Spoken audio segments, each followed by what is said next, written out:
Hoy voy a hablar de la entrevista motivacional. La entrevista motivacional es un método de comunicación, no es un método terapéutico, no es una técnica, porque lo que trabajamos en la entrevista motivacional es con motivar a la persona para participar, por ejemplo, en un programa, para hacer un cambio de vida, para buscar ayuda, para otras cosas que se puedan hacer. Y la entrevista motivacional se puede usar antes de, por ejemplo, una intervención terapéutica, a la mitad cuando notamos que la motivación ha disminuido o al final para ayudar a la persona a mantener un cambio. Por el otro lado, ¿cuál es el objetivo? El objetivo es aumentar la motivación para algo. En ese sentido, siempre decimos que la entrevista motivacional trabaja mucho, por supuesto, con esto de aumentar la motivación, pero también con lo que se puede llamar como resistencia, que la resistencia tiene unas connotaciones diferentes en la entrevista motivacional que en otros métodos de comunicación. Este método de comunicación está muy documentado. Hay en este momento una cantidad impresionante de estudios.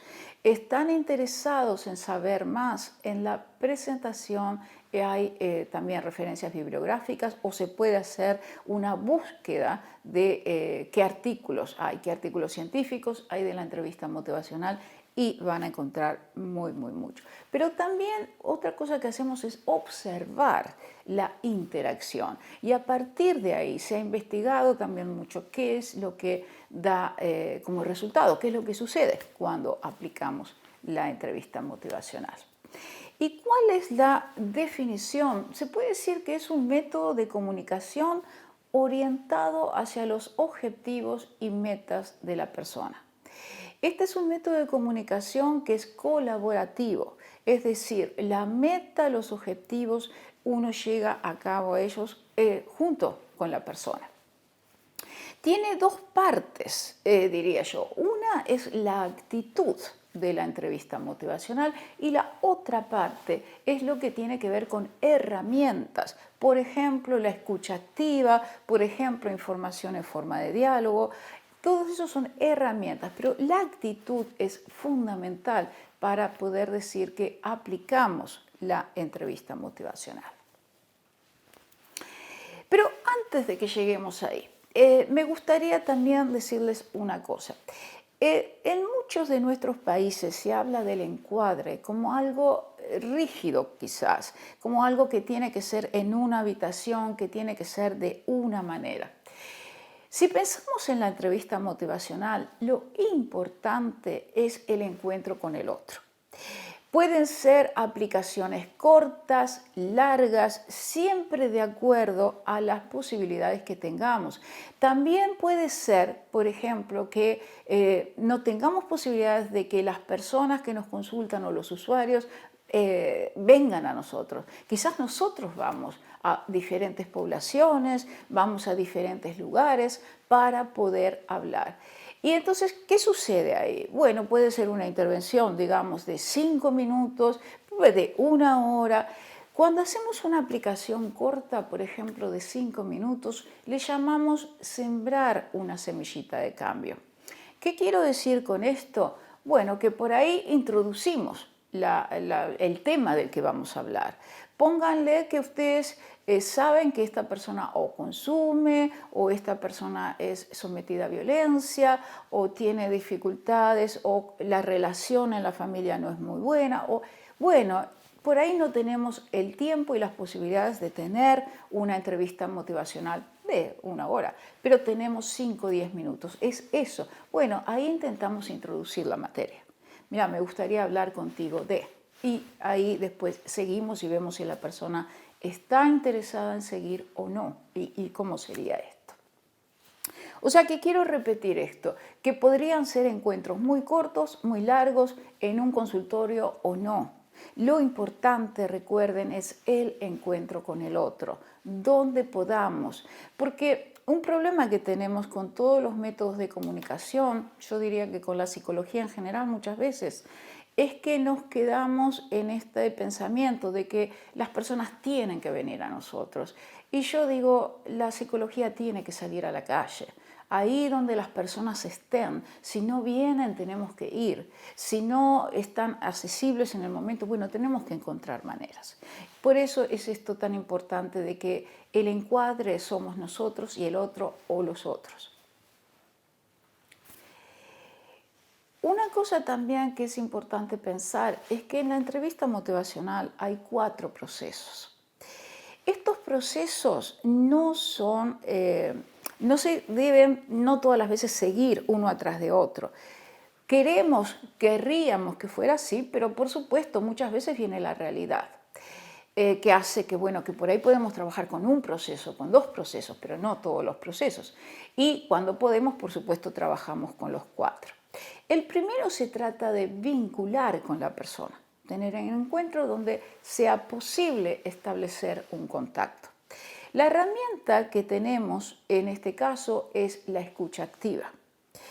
Después, otra de las cosas que es importante para la entrevista motivacional es que tengamos un focus de conversación, una meta de conversación.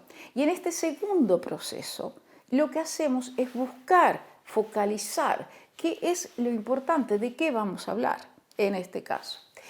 El tercero tiene que ver con enfocar en algo que nosotros llamamos el lenguaje de cambio.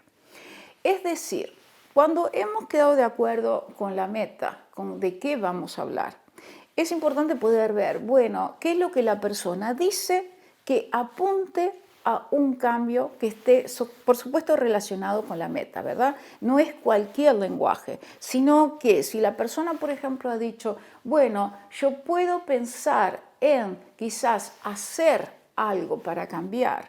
Bueno, todo lo que la persona diga que esté relacionado con ese posible cambio, con ese posible tema, bueno, eso es lenguaje de cambio.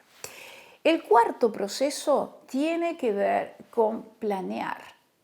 Es decir, ya hemos vinculado, hemos encontrado un focus, hemos evocado lenguaje de cambio, pero ahora, bueno, ¿cómo llevar a cabo el cambio? Y ahí preguntas que se pueden hacer es cómo, cuándo, de qué manera. Pero acá también muchas veces se pueden introducir otros métodos. Acá estaría la parte de que es importante pensar, si la persona tiene recursos propios para llevar a cabo el cambio sin ninguna ayuda externa, entonces por supuesto que hacemos lo posible para que la persona siga su camino. Pero digamos que si la persona no tiene esas habilidades, entonces por supuesto que le podemos ofrecer o terapia o habilidades o un curso, lo que ustedes vean que es necesario en ese caso para que la persona pueda continuar en esa planificación y llevar a cabo su cambio. Como les decía antes, una cosa que hace a la diferencia entre la entrevista motivacional y otros métodos de comunicación es esto que es tan importante de encontrar qué es el focus, cuál es la meta. A veces no tenemos una meta concreta. A veces lo que tenemos es un focus. Por ejemplo, cuando tenemos que empezar a indagar, pónganle que hay una situación donde todavía no sabemos qué es lo que la persona quiere o qué es lo que va a suceder. Bueno, ahí tenemos un focus que se trata en intentar, por ejemplo, vincular y comenzar a indagar. Después tenemos en la entrevista motivacional una parte muy importante, que es la actitud de la entrevista motivacional. La actitud de la entrevista motivacional tiene diferentes partes. La primera es un estilo colaborador o indagador. La segunda tiene que ver con una actitud aceptante. La tercera es evocar la motivación de la persona. Y la cuarta tiene que ver con que es de buena voluntad. En inglés han escrito compasión, pero yo lo he traducido como de buena voluntad porque en muchos de nuestros países este término compasión está muy relacionado a lo religioso, por eso es que lo he traducido como buena voluntad. Bueno, ahora lo que voy a hacer es ir parte por parte. Si empezamos con el estilo colaborador e indagador, lo primero es señalarle a la persona o al grupo, si trabajamos con grupos, de que esto es una colaboración. Esto es un trabajo conjunto donde la persona o el grupo es experta en sí mismo y nosotros podemos ser expertos, por supuesto, en una determinada materia. Lo otro es indagar. Y en esto de indagar, muchas veces está esto de formular preguntas y formular preguntas abiertas que hagan que podamos entender cómo el otro ve a esto. Pero acá tenemos un problema muy importante. La gran mayoría de nosotros hacemos buenas preguntas. El problema que tenemos la gran mayoría de las veces es que no escuchamos la respuesta. Es decir, le preguntamos a la persona, ¿cómo ves esto? Y ni bien la persona dice algo que por ahí no estamos de acuerdo, nos resulta extraño o alguna otra cosa, lo que hacemos es o comenzar a darle consejos o lo que nosotros creemos, sentimos. Y entonces, ¿qué sucede ahí? La persona no se siente escuchada. Entonces, yo quisiera agregar esto de que, con todo gusto, cuando indaguen, entrénense en escuchar la respuesta.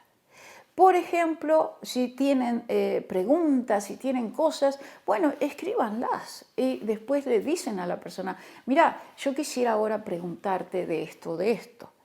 Pero entonces comenzar con colaborar y después indagar. La otra parte tiene que ver con la actitud aceptante o de aceptación. Y acá tenemos la autonomía. Autonomía significa el recalcarle al otro que la persona tiene el derecho a decidir su vida, a decidir lo que quiera decidir. Pero acá tenemos una limitación. Si son, por ejemplo, personas privadas de libertad, si son menores, por supuesto que ahí no podemos siempre acentuar la autonomía del otro. Pero eso ustedes saben mucho mejor que yo, por supuesto, en qué situaciones sí y en qué situaciones no. Pero en la medida que sí se pueda, recomiendo muy calurosamente que acentúen la autonomía, porque es una cosa que la gran mayoría de nosotros queremos hacer, decidir por cuenta propia. Y muchas veces, inclusive, digan que estamos en una situación de privación de libertad. Bueno, se puede decir, claro, ahí uno no puede abrir la puerta y decir, vos podés hacer lo que quieras, pero lo que sí podemos hacer es decirle, dentro de estas ramas, dentro de estas limitaciones, ¿qué es lo que tú decidís hacer? ¿Cómo querés relacionarte con esto? La tercera se trata de esto de evocar la motivación de la persona. Esto yo sé que suena muy lindo, pero claro, la pregunta es siempre ¿cómo hacemos?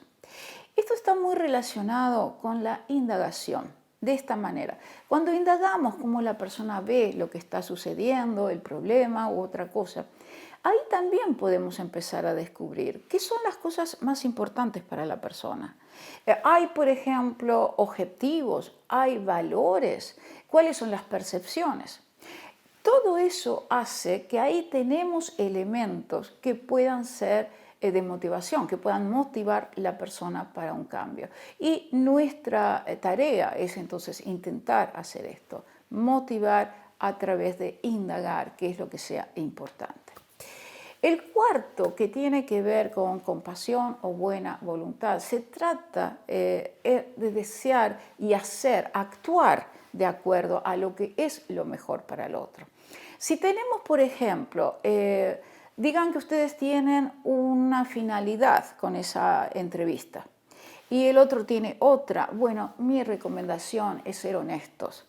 Nunca engañar a la persona, sino decirle, bueno, mira, por supuesto que me gustaría que hicieras esto, o por supuesto que de acuerdo a nuestros valores institucionales, pero ¿quién decide al final en tu vida y lo que tú quieres hacer con tu vida? Sos tú. Gracias.